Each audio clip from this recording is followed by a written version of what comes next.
Euzubillahimineşşeytanirracim. Bismillahirrahmanirrahim. Elhamdülillahi Rabbil alemin. Ve la akibetul muttaqin. Ve salatu ve selamu ala eşrefil enbiya'i vel murselin. Sallu ala Resulina Muhammed. Allahümme salli ala seyyidina ve nebina Muhammed.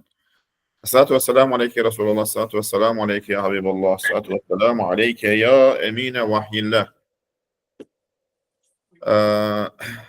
Para hadirin dan hadirat dan sahabat-sahabat yang saya hormati, para asatidzah, selamat datang insyaallah. Pada malam ini kita akan sambung daripada kitab Lemaat, iaitu kilauan. Kita sampai lemaat ke-26. Lemaat ke-25 kita yang baca last, berkaitan dengan risalah orang sakit, risalah pesakit. Kita sudah baca, dan risalah lemaat ke-26 adalah berkaitan risalah warga emas. Ya, risalah warga emas, yani berkaitan orang tua. Okey, di sini dalam risalah ini mungkin saya bagi sedikit info sebelum memulai risalah itu. Ditulis sekitar tahun 30-an, antara 38 macam tu. Masa Ustaz Nursi sekitar umurnya 45 sekitar 50. Yani baru-baru berlangkah ke umur warga emas. Dan dalam ini ya, risalah ini mengandungi hiburan yang mendalam dan nasihat berkaitan hayat cismani, hayat rohani.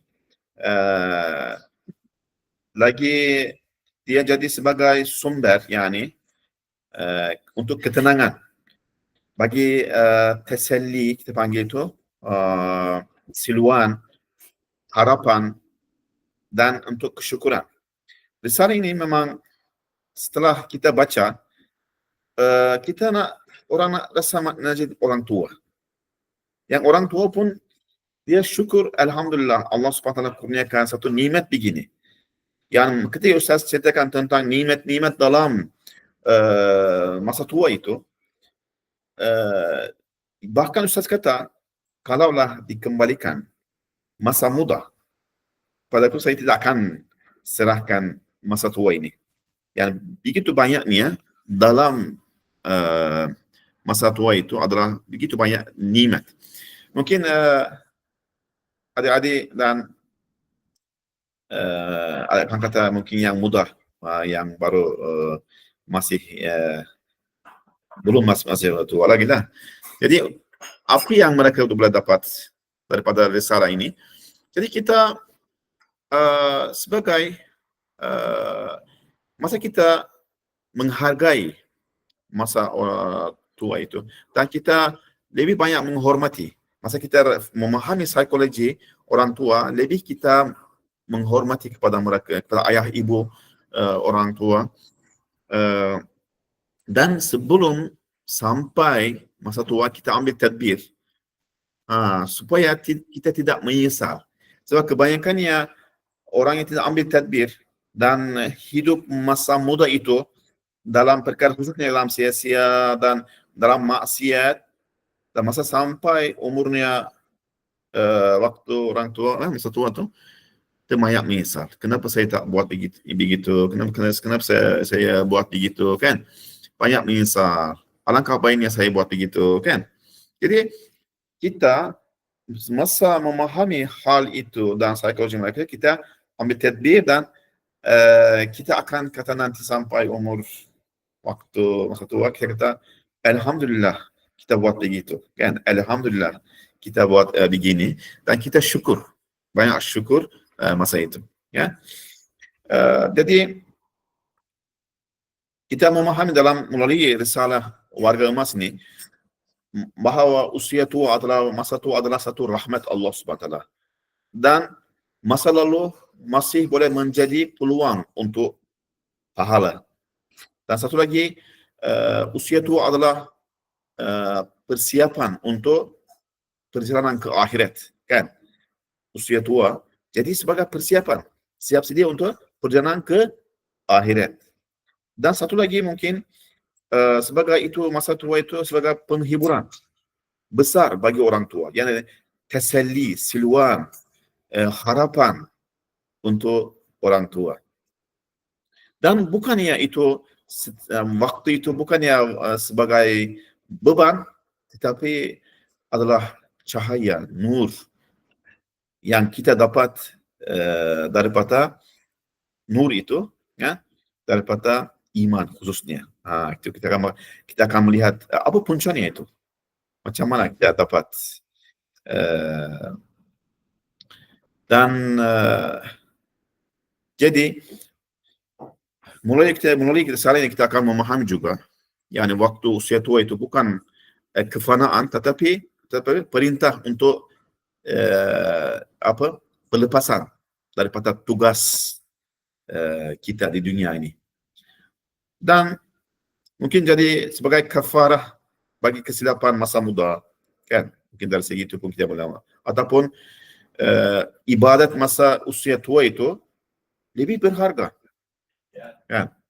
Dengan sabar, dengan syukur kepada Allah Subhanahu Wa Taala dan tak masuk maksiat, kan? Dan meninggalkan cinta dunia, jadi menjadi lebih mudah. Yani hawa nafsu itu tak berapa kita ikut hawa nafsu itu, godaan hawa nafsu itu masa tua. Ya. Jadi jadi boleh kita kata sebaik yang di sini, yang sebaik-baik pemuda, mereka yang dari segi ibadat, dari segi penghayatan mereka yang menyerupai kepada orang tua, yani dari segi jauhkan daripada maksiat, kan? Lebih mereka menyerupai kepada orang tua. Tapi ada sebahagian orang tua juga, jadi tak menerima mereka, tak reda nak mereka jadi tua. Jadi mereka apa? Mereka nak menyerupai kepada para pemuda. Dari segi maksiat, tak banyaklah mereka buat operate dan bermacam-macam guna, kan. Jadi mereka tak reda, tak terima nak ikut dalam maksiat. Itu adalah sangat seburuk-buruk, boleh kita kata, kan, orang tua. Sedangkan kita terima itu, reda dan menikmati, dan kita dapat sebagai peluang untuk mendekat kepada Allah Subhanahu Wa Taala. Kan masa itu sebab rahmat Allah Subhanahu Wa Taala melimpah, kan, kepada para orang tua. Okay, masa kita baca insya-Allah kita akan melihat bagaimana ustaz dapat hiburan adalah motivasi untuk orang tua dan menggalakkan kita pun lebih menghormati kepada mereka dan memahami keadaan mereka, dan kita bersiap sedia. Jangan macam terperangkap dalam keadaan ghaflat, kelalaian. Kita rasa masa kita muda okeylah, macam tiba-tiba nampak dah sampai. Dan supaya tidak menyesal, dia buat apa? Buat bersiap sedia. Okey. Risalah warga emas. Sebenarnya di sini yang saya bagi tadi macam sebagai ringkasan itu.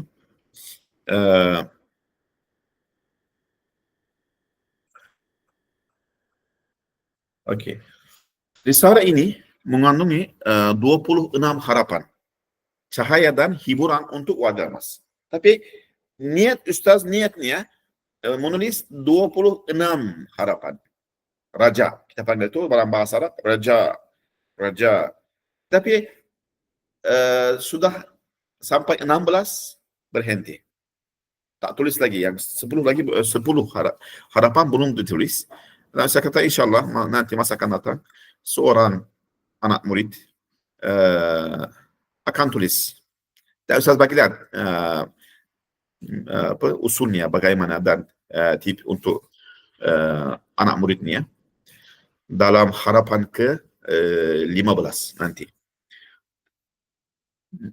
Rezeki siapa itu kita tak tahu, ya, insya-Allah Allah Subhanahu Wa Taala kurniakan kita.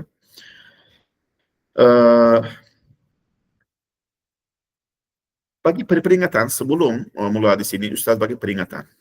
Kenapa Ustaz menulis? Tujuan aku menulis dilema maknawiku pada permulaan setiap harapan dengan bahasa memujukan yang akan membuat kalian sedih dan murung. Yani kenapa saya ceritakan keadaan saya macam menyedihkan. Kan? Untuk apa? Untuk memperlihatkan pengaruh luar biasa bagi ubat yang datang daripada Al-Quranul Hakim. Quran itu adalah farmasi. Kita kata farmasi Al-Quran yang Ustaz dapat ubat untuk merawati penyakit maknawi kita. Nak tunjukkan untuk betapa kuatnya ubat itu.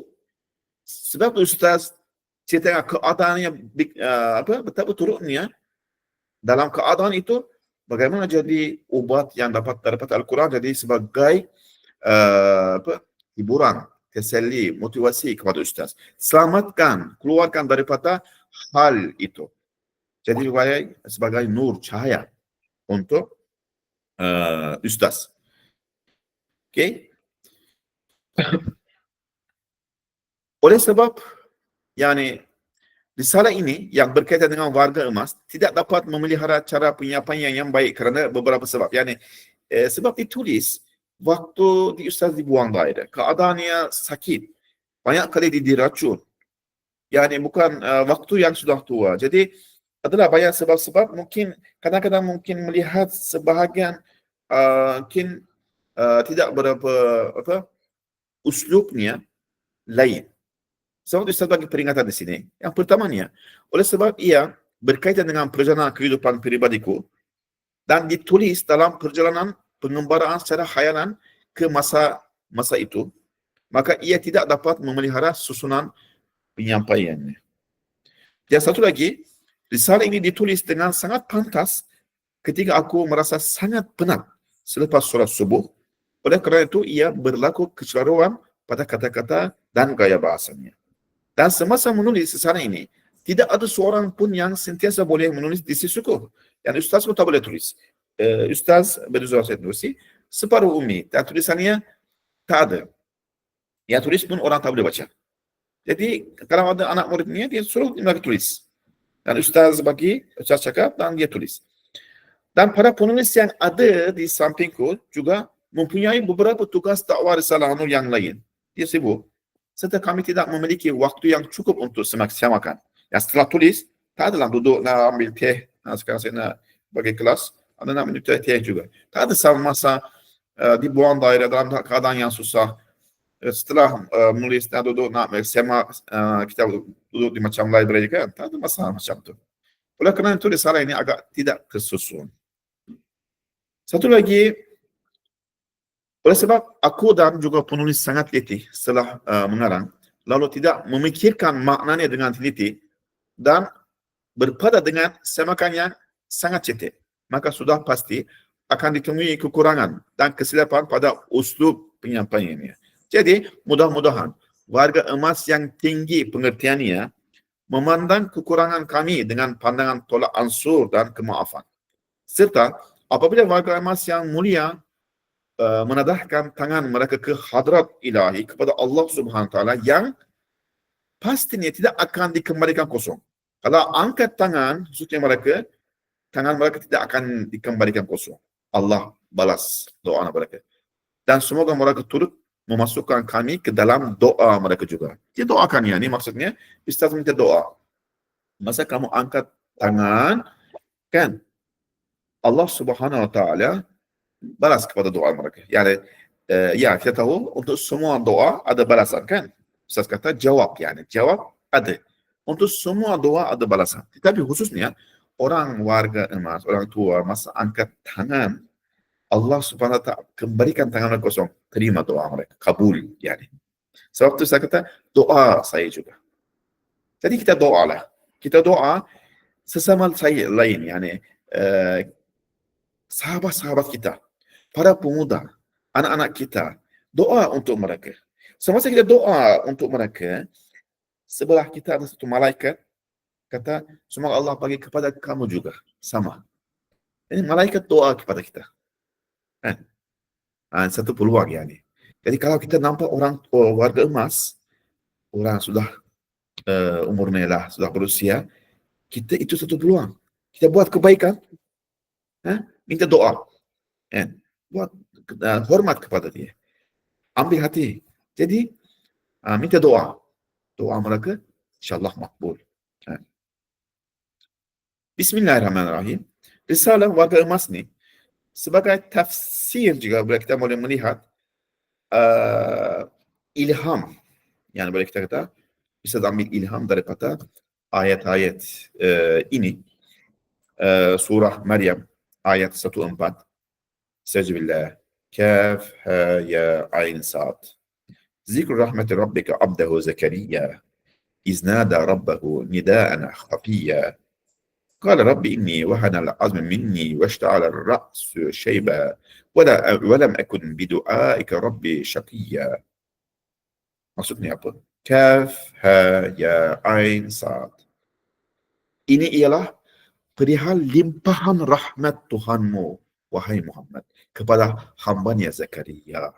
Ingatlah peristiwa ketika Nabi Zakaria berdoa, kan masa tua, waktu umurnya sudah berusia, kepada Tuhannya dengan doa permohonan secara perlahan yang merayu dengan berkata, istrinya pun sudah tua, tak dapat anak, kan?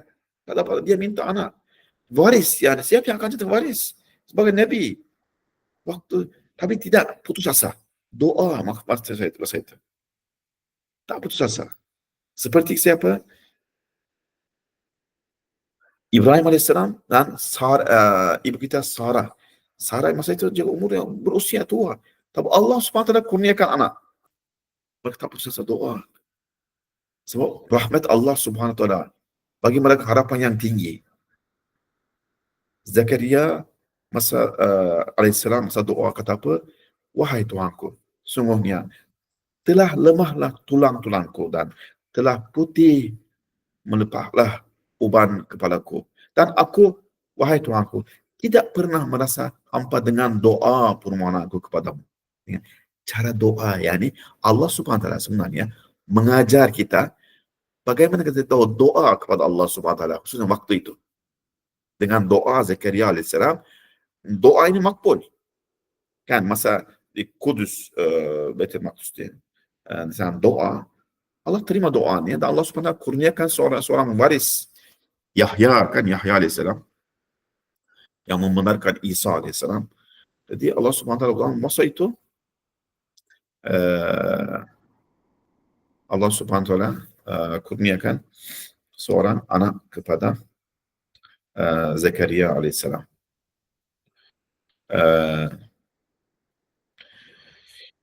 Jadi satu, kita melihat sini kita sentiasa dapat hiburan, dapat harapan daripada rahmat Allah Subhanahu wa taala, berlindung kepadanya.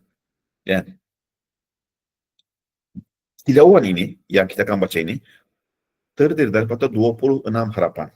Tapi sebenarnya saya kata 16 harapan saja yang ditulis sini. Yang 10 harapan itu belum ditulis lagi. Harapan pertama. Harapan pertama kita baca insyaAllah. Wahai saudara-saudari tua terhormat yang telah sampai kepada umur kesempurnaan.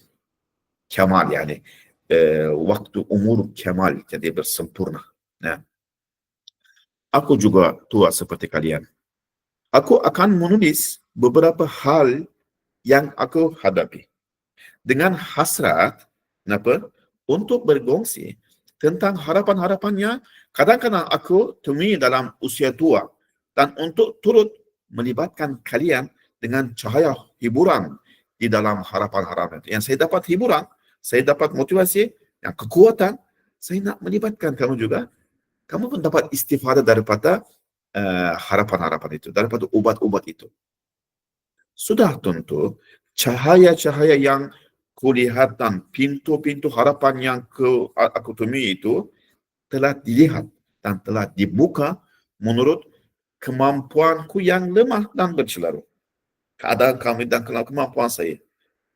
InsyaAllah, kemampuan kalian yang suci dan ikhlas akan mencerahkan cahaya yang aku lihat dan akan lebih menguatkan lagi harapan yang aku temui itu. Justru sumber, punca dan mata air semua harapan yang dalam risalah ini dan cahaya yang akan datang itu ialah keimanan. Dari mana keluar manbaannya, yani air kehidupan, harapan, motivasi, cahaya, nur, hiburan, yang semua itu keluar dari mana? Daripada iman. Sumbernya iman. Sebab iman itu bagi kekuatan yang sangat besar.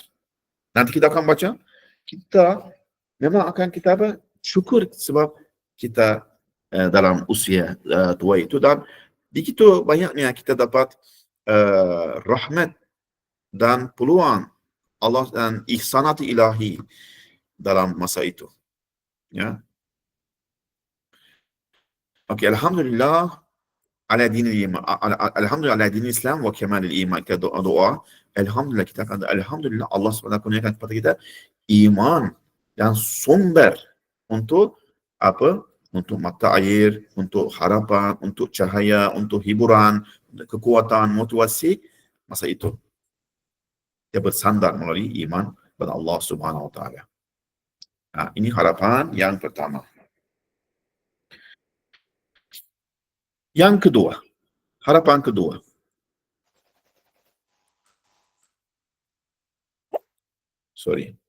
Harapan yang kedua. Semasa memasuki usia tuaku, aku memerhatikan dunia dari atas sebuah gunung. Sebuah gunung macam di Ankara, macam kubu dekat sana. Ustaz buat satu tafakkur. Semasa memasuki usia tuaku, aku memerhatikan dunia dari atas sebuah gunung yang tinggi. Dan pada satu hari waktu asar di musim nurul. Tengok, usia tuaku, waktu asar dan musim nurul. Tiba-tiba aku dikejutkan dengan satu keadaan yang sangat memilukan dan hibah dari satu arah, serta gelap pada satu arah yang lain. Aku melihat diriku telah tua. Siang hari juga telah tua. Tahun juga telah tua sebab musim luruh tu, musim luruh itu dari segi musim akhir kan. Jadi musim pun sudah tua dan hari pun waktu asar macam ada segi pun yang nampak akhir-akhir ini kan. Jadi keadaan ini semua ini, penuaan ini mengoncangkan diriku. Kerana masa berpisah dari dunia dan perpisahan dengan mereka yang aku cintai semakin mendekat. Yani, saya rasa juga semakin mendekat saya akan berpisah daripada kekasih saya. Akan berpisah dari dunia ini. Jadi, keadaan itu adalah menggoncangkan keadaan saya. Ya. So, mana-mana yang saya melihat adalah dia bagi satu keadaan macam gelap. Keadaan sedihkan. Ya. Jadi, dalam masa itu, tiba-tiba, rahmat ilahi, rahmat Allah telah tersingkap. Lalu telah mengubah hal kesedihan dan perpisahan yang memilukan itu kepada harapan yang kuat dan cahaya hiburan yang terang. Jadi dari dalam keadaan itu, yang datang apa? Daripada iman itu, datang satu hiburan, kekuatan.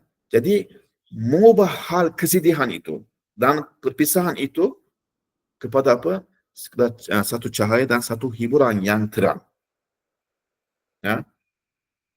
Ya, wahai warga tua sepertiku, harapan yang paling besar dan cahaya yang paling terang di dalam usia tua kita adalah rahmat Allah, rahmat Al-Khaliqur Rahim.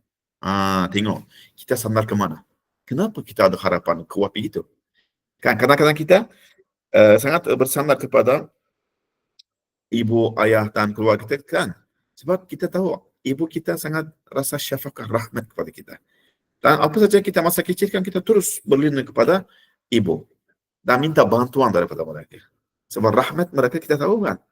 Apa saja kita nak minta, nangis terus dia dapat. Kan? Jadi, kita masa fikir rahmat Allah Subhanahu Wa Taala. Yani, kita memperkenalkan Allah Subhanahu Wa Taala yang memperkenalkan kita dirinya melalui sifat Ar-Rahman Ar-Rahim di 100 tempat di dalam Al-Quran. Lebih 100 tempat di dalam Al-Quran. Allah Subhanahu Wa Taala kenalkan dirinya dengan Ar-Rahman Ar-Rahim. Maha mengasihi, maha menyayang. Allah yang kenalkan kita, Rahman dan Rahim. Dan Allah SWT Rahman dan Rahim dan rahmatnya, syafaq Allah SWT lebih besar daripada seorang ibu kepada anaknya. Kan? Mungkin 99 kali ganda lebih besar daripada itu. Kita dan melihat di hadapan kita bagaimana rahmat Allah SWT meluas.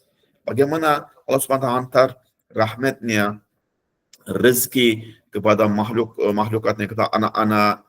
Dan tidak ada makhluk yang Allah SWT lupa tak hantar rezekinya. Bagaimana jaga makhlukat. Itu adalah kita melihat rahmat Allah SWT begitu luasnya di alam semesta ini. Dan kita melihat yani, Allah SWT kenalkan diri dengan Rahman dan Rahim, dan kita melihat juga di hadapan kita dengan bilfi'il yani, di hadapan mata. Dan sentiasa menghantar rahmatnya untuk membantu makhluk-makhluk bernyawa yang meminta belas di atas muka bumi ini. Yang siapa yang minta rahmat, rezeki, makhluk-makhluk yang semua khususnya anak-anak kecil kan, yang bernyawa, Allah SWT hantar kepada mereka. Dan memenuhkan musim bunga dengan nikmat dan hadiah yang tidak terkira setiap tahun dari alam gaib. Lalu memberikannya kepada kita semua yang berhajat kepada rezeki. Setiap musim, khususnya setiap musim bunga, dan kita melihatlah di Malaysia, kita namakan musim-musim itu dengan buah-buahan kan. Musim durian, musim rambutan.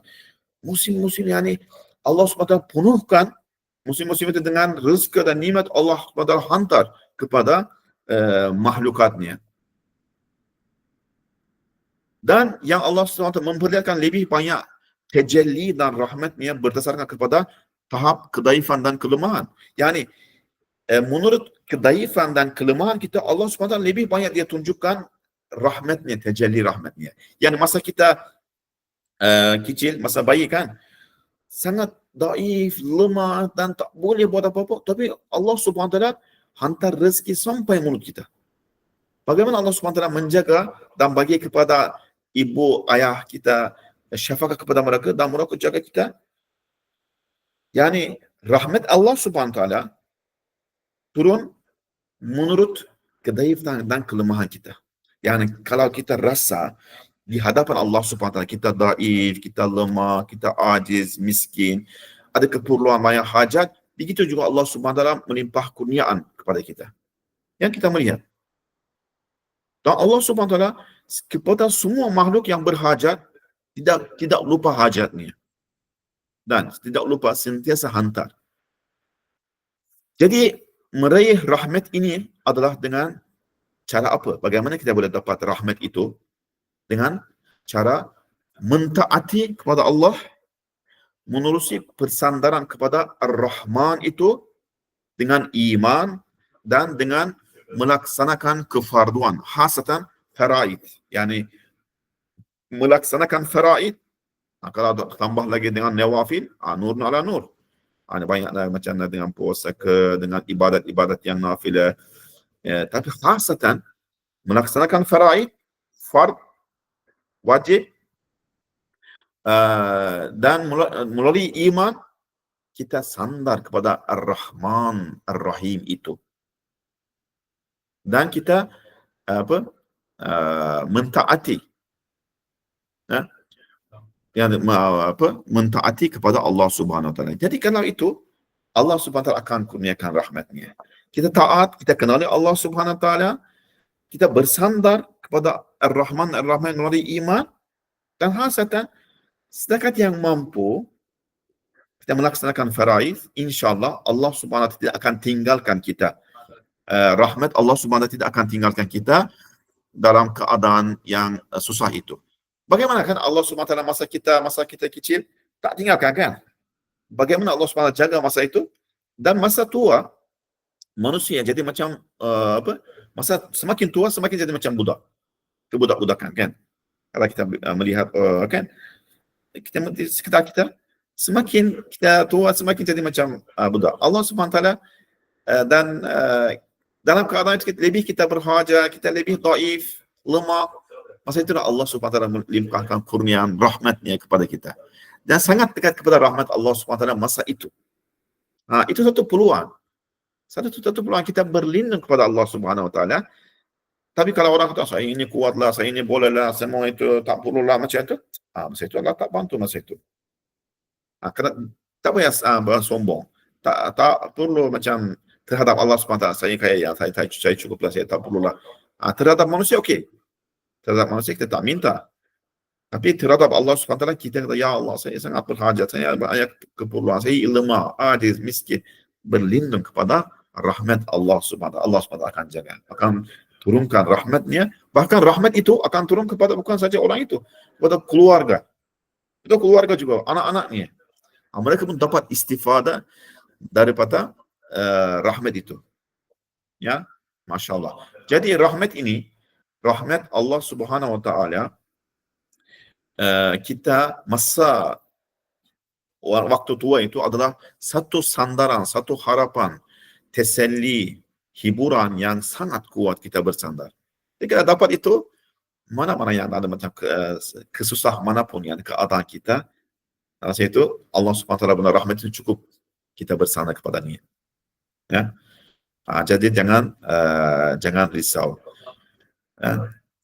Tengok yang keadaan itu pun, keadaan ustaz pun masa melihat, sebab ustaz kan sudah diasingkan daripada keluarganya. Setelah kecil dia tak boleh jumpa dengan mereka, sentiasa di penjara, dibuang dari keadaan dalam susah itu. Tapi ustaz melihat Al-Quran dan dapat motivasi, dapat kekuatan, sandaran kepada Allah Subhanahu wa taala. Jadi dapat satu kekuatan yang sangat besar. Ini harapan yang sangat tinggi pada Allah Subhanahu wa taala. Kita baca satu harapan lagi insya-Allah untuk malam ini. Yang harapan yang ketiga, suatu masa ketika aku tersedar pada subuh masa tua, dari lena malam usia muda.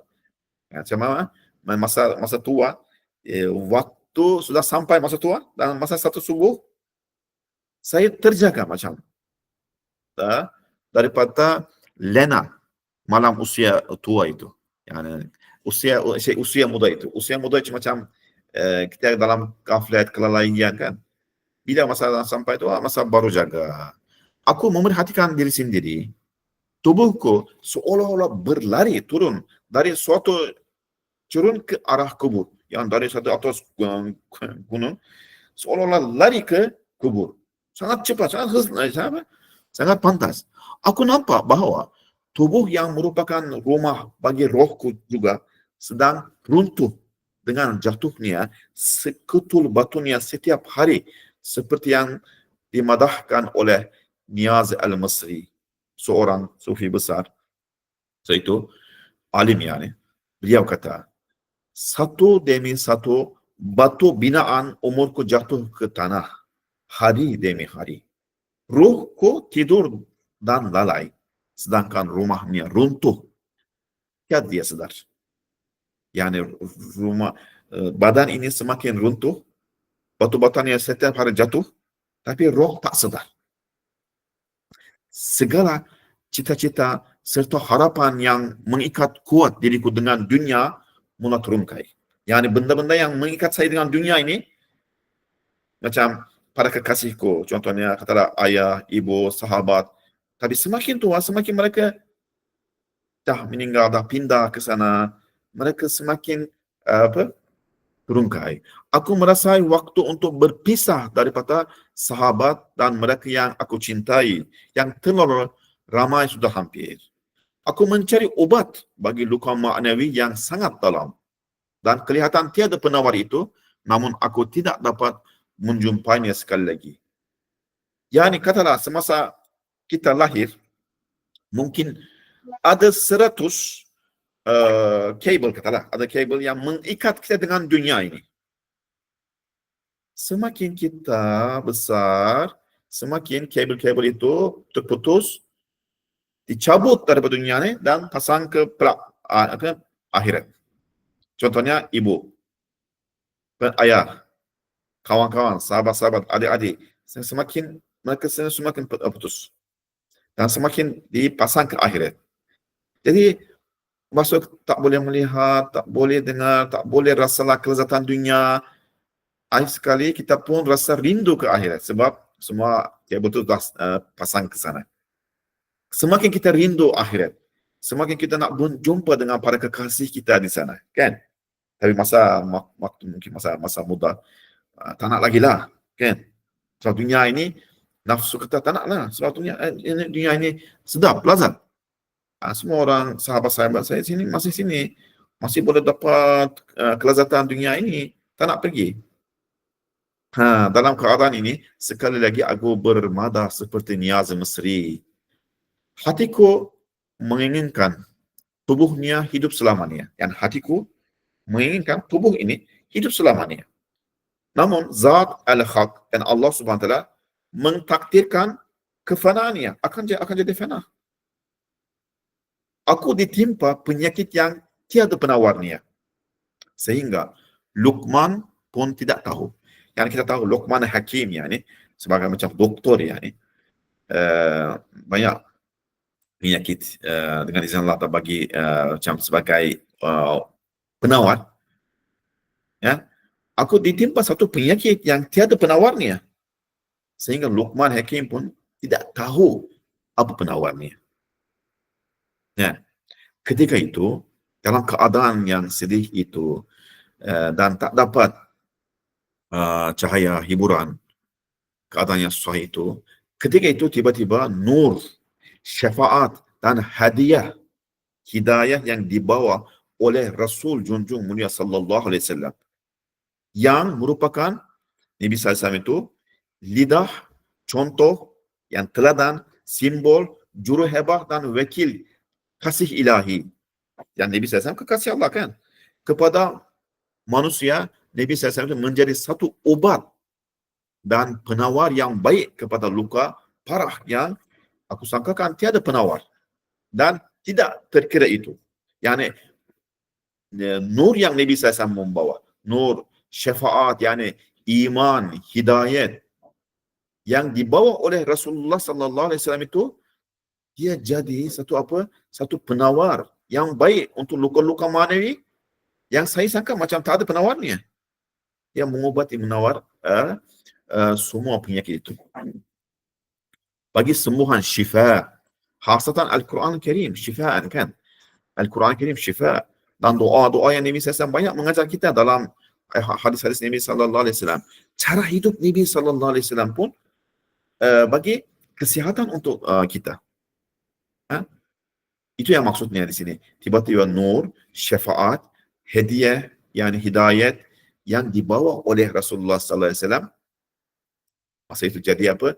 Satu penawar yang kuat. Ia mengubah rasa putus asaku yang gelap kepada apa? Kepada harapan yang bercahaya. Ya, wahai orang-orang tua, lelaki dan perempuan yang dihormati, yang merasai masa tua seperti diriku. Kita sedang meninggalkan dunia ini. Ini realiti yani. Maka tiada faedahnya untuk kita terpedaya. Tak ada faedahnya yani nak tunjukkan diri semakin muda ataupun khususnya dari segi apa? Dari segi maksiat yani nak menyerupai kepada para pemuda, kan? Ada orang yang mungkin operate wajahnya, lepas itu bermacam cat, dia guna tunjukkan masih muda. Khususnya kalau saya melihatlah di Turki banyak orang artis tu dah umurnya 80 tahun, macam nak lagi mereka buat bermacam-macam. Tak apa, yani tak apa, tak perlulah yang terpedaya kepada dunia ini begitu. Mungkin dari segi roh kita nak rasa diri kita mudah, bagusnya nak macam nak khidmat untuk khidmat iman dan Al-Quran ini. Kalau rasa dari segi roh, saya tua lah, saya tak boleh lagi lah macam tak nak macam kan, tak nak buat. Sedangkan kita rasa dari segi okey, saya masih macam mudah lah, saya nak buat khidmat. Sayyidina Abu Ayyub Al-Ansari sampai ke Istanbul, iaitu Konstantin. Umurnya 90 lebih. Umur Haram, Masjid Nabi sallallahu alaihi wasallam, sampai ke Cyprus, umurnya hakaza. Tua, nampak tua, tapi macam roh mereka muda. Untuk nak dari segi khidmat kepada iman Al-Quran, berjihad, nampak tua-tua tapi muda macam. Begitu bagus. Tetapi dari segi katalah, macam dari segi penghayatan, khususnya yang menyerupai kepada dari segi fantazia, dari segi haram maksiat pada para pemuda, tak perlu lagi yani terima kita semakin tua. Kita akan pindah dari dunia ini. Kalau tak mahu pun satu hari, mau tak mau akan dipindah dari sini. Kan? Jadi tak ada siapa pun mampu mengekalkan kita di sini, walaupun kita menutup mata kita. Terdapat berpindahan secara umum ke alam akhirat. Namun negara barzah, yani alam barzah setelah kita mati, sebelum mahsyar kan ada alam barzah, yang kelihatan seperti tempat perpisahan dan gelap kepada kita melalui kegelapan waham yang datang daripada kelalaian dan sebagainya juga daripada golongan yang sesat. Yang fikiran-fikiran yang mereka kata kematian ini adalah dahsyat dan alam kubur ini, dari segi macam pandangan kelalaian, ghaflat ini sangat susah begitu. Ya. Dan serta perpisahan yang abadi macam-macam lah. Sebenarnya alam barzah itu adalah tempat perhimpunan orang-orang yang kita sayangi. Ia adalah alam untuk kita berjumpa semula dengan semua sahabat kita. Dan yang utamanya pemberi syafaat iaitu baginda Habibullah sallallahu alaihi wasallam. Yani 99% para kekasih kita di sebalik kubur. Setelah mati kan, di alam barzah. Yani semua para kekasih kita semakin pindah sana. Kan? Ya, kita menuju ke sebuah alam yang telah dituju oleh Nabi Muhammad sallallahu alaihi wasallam. Kalau seorang yang selamat daripada kematian, Nabi Muhammad yang selamat. Tapi semua orang, kullu nafsin zaiqatul maut. Nabi SAW yang menjadi sultan bagi 350 juta manusia setiap tahun. Mungkin hari ini lebih banyaklah. Dalam 1350 tahun. 1000, sekarang kan 1446 kan, 5 tahun. Jadi Nabi SAW yang jadi murabbi bagi roh, muallim bagi akal dan kekasih bagi hati manusia pun dah pindah sana. Kita pergi dan perpindahan itu kita menuju ke alam itu. Alam yang kekasih Allah Subhanahu Wa Taala, Nabi Muhammad SAW yang pindah sana. Jadi tak perlu takut daripada alam barzah dan pindah ke sana. Serta dengan rahsia setiap kan as-sabab kal-fa'il, yang siap yang sebab jadi seolah-olah yang dia buat. Nabi SAW jadi para sahabat dan Rasulullah SAW jadi sebab mereka jadi yang sebab yang pertama. Mereka yang mengasas baris pertama yang mereka yang ada. Apa yang kita dapat pahala yang mereka dapat, mula-mula mereka dapat ditulis kepada buku catatan mereka. Jadi setiap hari semua kebaikan yang dilakukan oleh umatnya terus dicatat dalam buku catatan kebaikan baginda. Dan baginda adalah asas bagi maqasid agung Allah di alam semesta ini. Dan untuk Allah SWT mencipta dunia ini, alam ini, kerana itu adalah salah satu maksudnya manusia, kerana manusia Allah SWT mencipta alam ini dan Nabi SAW yang dipilih daripada manusia. Jadi kita pergi kepada alam yang Nabi Muhammad yang begitu yang pindah ke sana, jadi kita pun pergi sana. Jadi jangan menakutkan. Alam barzah itu bukannya tempat yang gelap, yang susah, yani berpisah, macam mana hidup di bawah tanah, macam-macam. Bukan begitu.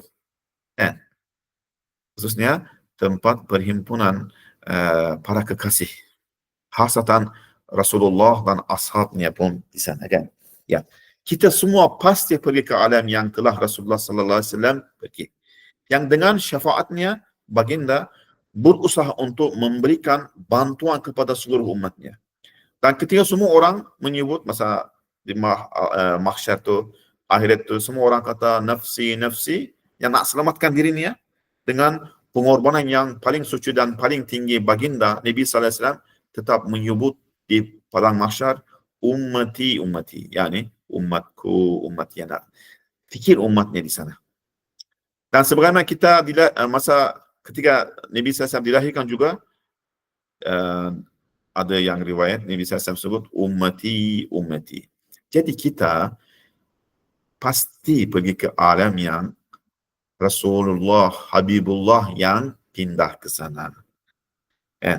Jadi alam yang begitu yang kita pindah sana, jangan menakutkan. Jadi aspek pandangan itu sangat penting. Yani kita melihat kepada maut itu bagaimana? Kalau melihat dengan pandangan kufur, Allah, maut ini sangat dahsyatlah. Maut ini berpisah daripada semua para kekasih. Dia mengambil semua kamu punya kebaikan, kelazatan, mengasingkan kamu. Macam, ya betul, satu lubang daripada neraka. Dahsyat, yani seolah-olah penjara keseorangan. Abadi, selama-lamanya kamu akan hilang gitu. Menakutkan kalau fikir macam tu, kan? Kamu berpisah daripada semua para kekasih, semua yang kamu suka akan keluar dari tangan, selama-lamanya tak jumpa lagi. Kalau melihat begitu, memang menakutkan, maut, kematian dan kubur. Tapi iman yang bagi tahu kepada kita, Nabi SAW yang membawa nur, yang cahaya, iman, bagi tahu kepada kita, bukan begitu. Maut itu bukan yang seperti yang sangkaan orang ghafil itu, lalai itu. Dan alam barzah itu pun bukan yang satu alam yang menakutkan, yang dahsyat. Menurut amalan, insyaAllah, kita ada harapan pada Allah, Subhanahu wa Ta'ala. Dalam satu buah hadis qudsi, Allah Subhanahu sebut, yang ana inna zanna abdi bi, yani saya buat muamalah, maksudnya pada hamba menurut sangkaan dia. Jadi kita insyaAllah kita ada harapan yang tinggi, sangkaan kita dapat Allah Subhanahu wa Ta'ala. Allah Subhanahu wa Ta'ala dengan rahmatnya tidak akan tinggalkan di kubur juga, di alam barzakh juga keseorangan. Ya. Para malaikat juga kawan-kawan kita, kan, di sana.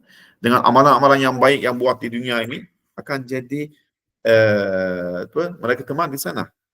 Ya. Jadi insyaAllah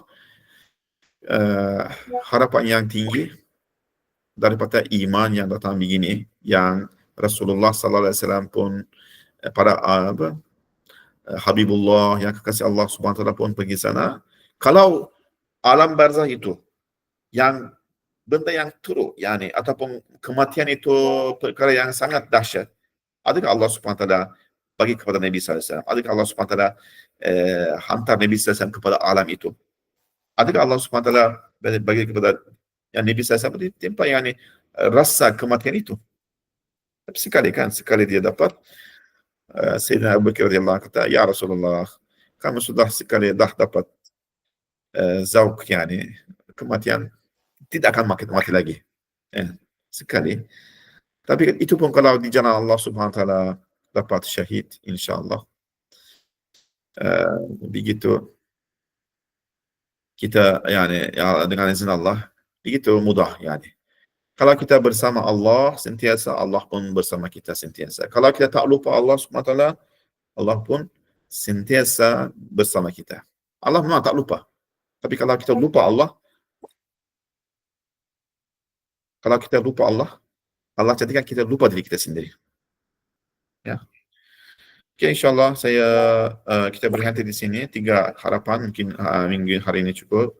Subhanaka la ilma lana illa ma 'allamtana innaka antal alimul hakim wa akhiru da'wahum anil hamdulillahi rabbil alamin.